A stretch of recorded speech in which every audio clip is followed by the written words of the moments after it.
La voile, Marc Pajot devrait logiquement gagner cette nuit la route du Rhum. Il est à moins de 100 000 de l'arrivée. Il a fait une petite escale de moins d'une heure à la Martinique tout à l'heure pour consolider la poutre centrale de son catamaran qui avait donné des inquiétudes. Pajot maintenant a plus de 7 heures d'avance sur le deuxième, Bruno Perron. Le troisième, c'est le Canadien Mike Birch et le quatrième, c'est Éric Loiseau. L'arrivée sera jugée à la Guadeloupe. Gilles Cosanet est déjà sur place.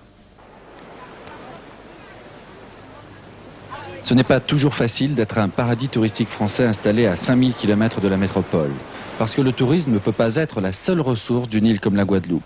D'autant qu'elle subit elle aussi les effets de la crise économique. La durée moyenne des séjours est passée de 6 jours 4 en 1980 à 5 jours 8 en 1981. Les activités économiques de la Guadeloupe sont fragiles, essentiellement agricoles. Elles sont ici soumises aux conditions climatiques. La production de rhum a diminué de 8% en un an et par exemple la récolte de bananes a été à moitié détruite en 79 et 80 à cause des cyclones.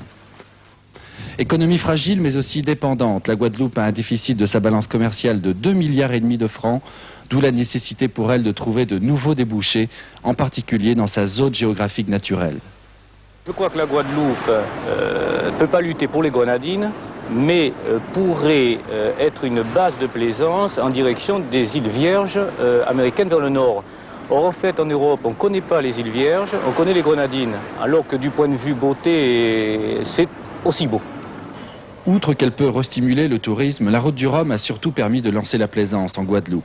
Un domaine qui lui échappait totalement jusqu'ici au profit de sa grande rivale, la Martinique. C'est aujourd'hui un des rares domaines en pleine expansion.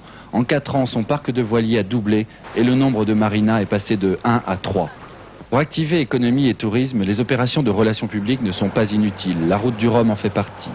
L'édition de 1978 avait eu un retentissement considérable dont se félicitent encore observateurs et responsables économiques.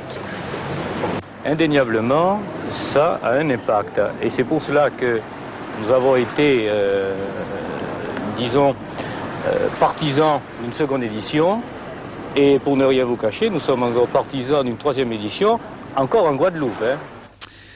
La route du Rhum, donc, dont l'arrivée sera sans doute jugée cette nuit si Marc Pajot arrive à bon port et que le vent continue à le pousser vers la première place.